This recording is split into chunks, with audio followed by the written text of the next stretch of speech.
A San Valentino la città si prepara a celebrare la festa degli innamorati. Le serliane della Basilica Palladiana incorniciano grandi cuori rossi che giganteggiano di fronte, equipaggiati con luci a LED per illuminarsi alla sera, come pure illuminate alcune scritte love in giro per la città per gli innamorati del selfie.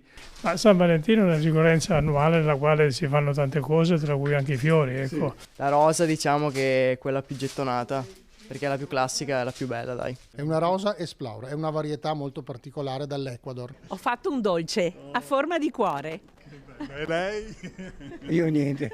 Lei lo mangia? Ecco, lui lo mangia. Lo mangio. È una bella tradizione. Sì, va bene. certo. Grazie. Solo per gli innamorati, per tutti.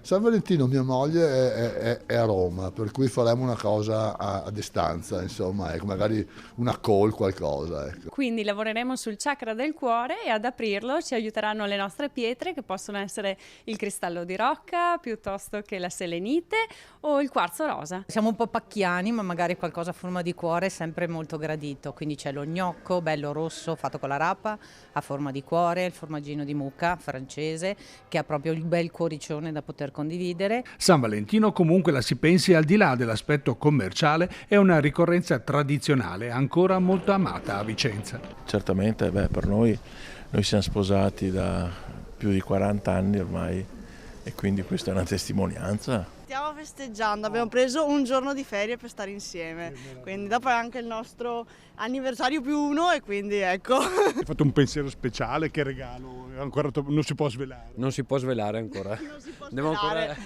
La giornata è ancora lunga, quindi adesso nessuno dei due dice niente.